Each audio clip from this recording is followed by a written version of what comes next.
Hello everyone, welcome back to my channel. कैसे हो आप सभी लोग? आई एम श्योर कि आप सभी लोग ठीक होंगे। तो चलिए हम लोग आज का वीडियो स्टार्ट करते हैं।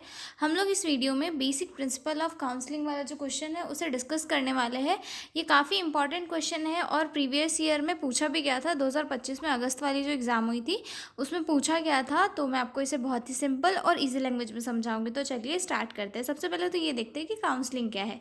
काउंसलिंग एक ऐसी प्रोसेस होती है जहाँ पर एक एक्सपीरियंस पर्सन, जिसे काउंसलर कहा जाता है, या फिर कोई एक्सपीरियंस नर्स किसी पेशेंट या किसी क्लाइंट को उसकी प्रॉब्लम को सॉल्व करने के लिए काउंसलिंग प्रोवाइड करती है। यानी कि जो जैसे कि कोई प्रॉब्लम है और उसके बहुत सारे सॉल्यूशन के लिए ऑप्शंस बताती है, और जो सबसे सूटेबल ऑप्शन होता है वो क्लाइंट उस प्रोसेस में चुनता है। मतलब ये ओवरऑल किसी की प्रॉब्लम को सॉल्व करने के लिए की जाने वाली प्रोसेस होती है, जहाँ पर एक एक्सपीरियंस पर्सन जो है किसी भी पर्सन की प्रॉब्लम को सुनता है, समझता है और फिर उसके सॉल्यूशंस को ढूंढ के जो है उसे हेल्प प्रोवाइड करता है। ठीक है, तो अब इसके प्रिंसिपल्स क्या क्या होने चाहिए, ठीक है, तो हम ये डिस्कस करेंगे। ठीक है, counselling is a process where a counselor support a person client to solve problems, make decision and improve mental well being। ठीक है, काउंसलिंग क्या है? एक ऐसी प्रोसेस है जहाँ पर जो काउंसलर होता है वो किसी पर्सन या फिर किसी क्लाइंट की जो प्रॉब्लम होती है उसे सुनता है, समझता है और उसका जो सोल्यूशन है वो निकालने की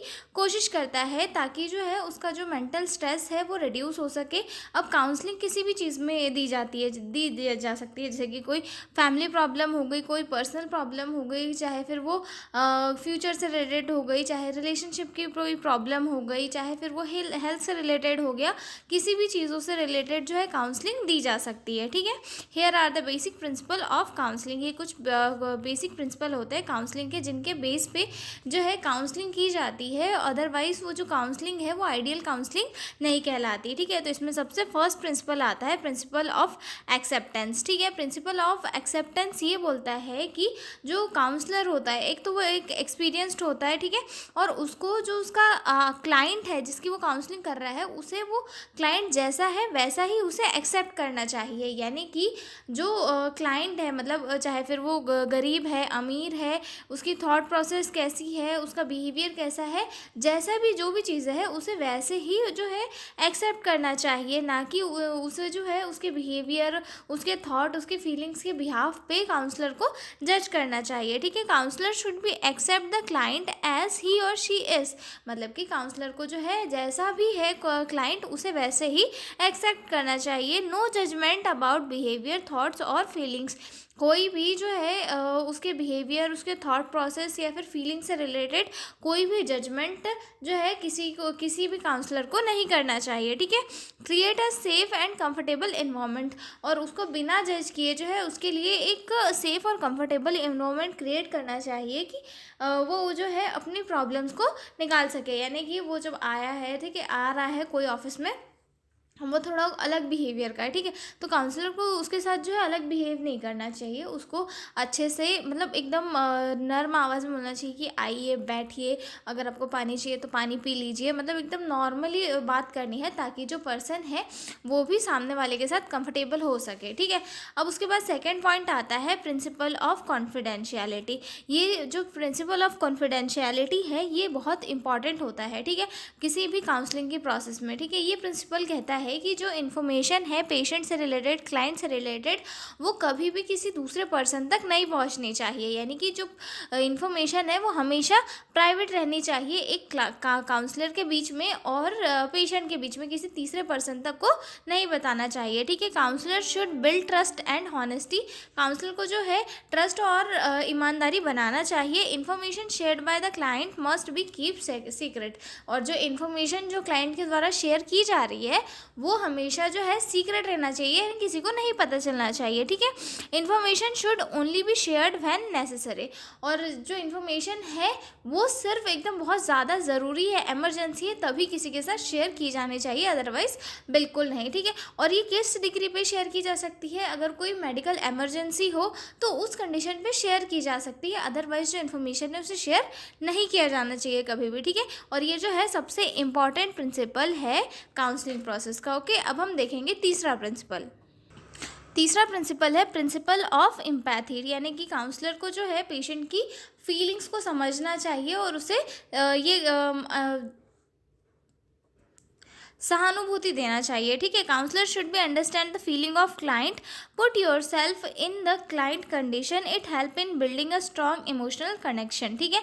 और वहाँ पर जो है क्लाइंट की बातों को सुनना चाहिए, हमेशा काउंसलर को समझना चाहिए, और वो जो इमोशनल कंडीशन में फंसा हुआ है क्लाइंट, उस कंडीशन में अपने आप को इमेजिन करना चाहिए, मतलब एज अ इमेजिनरी इसके लिए, और वहाँ पर उसकी क्या कंडीशन है, क्या सिचुएशन है, उसको समझने की कोशिश करना चाहिए। इससे क्या होगा कि क्लाइंट को भी लगेगा कि नहीं यार, काउंसलर मेरी बातों को समझ रहा है और ये मुझे उससे रिलेटेड अच्छा जो है सॉल्यूशन दे रहा है। इससे क्या होगा कि एक तो स्ट्रॉन्ग इन्वायरमेंट बिल्ड होगा, मतलब इमोशनल कनेक्शन बिल्ड होगा, और साथ ही साथ दोनों के बीच में जो है एक अंडरस्टैंडिंग जो है वो भी बढ़ेगी, ठीक है। चौथा पॉइंट आता है इसमें principle of sincerity. Principle of sincerity क्या कहता है कि काउंसलर को हमेशा जो है रियल होना चाहिए और नेचुरल होना चाहिए, कोई भी फेक बिहेवियर जो है क्लाइंट के सामने शो नहीं करना चाहिए, ठीक है। Counsellor should be real, honest and natural, no fake behaviour, help in building trusting relationship. और ये इससे क्या होगा कि एक ट्रस्टिंग रिलेशनशिप बिल्ड करने में काफ़ी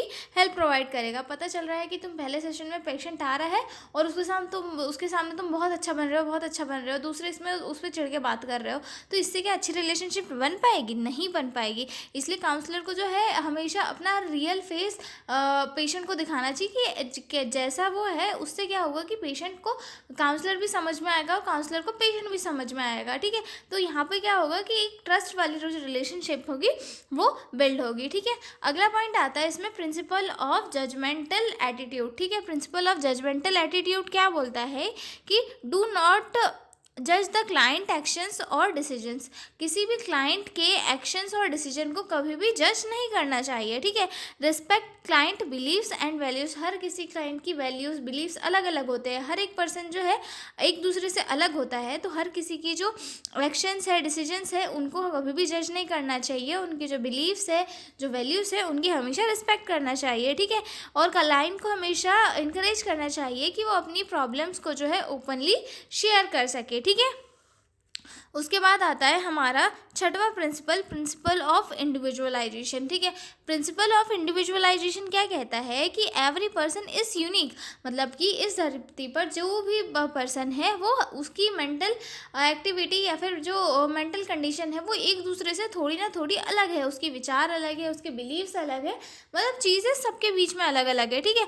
counsellor should do counselling according to individual's need, और काउंसलर को जो है उस पर्सन की नीड के अकॉर्डिंग ही काउंसलिंग करनी चाहिए। हर पर्सन के लिए हर एक जैसा सोल्यूशन जो है ज़रूरी नहीं कि सही साबित हो।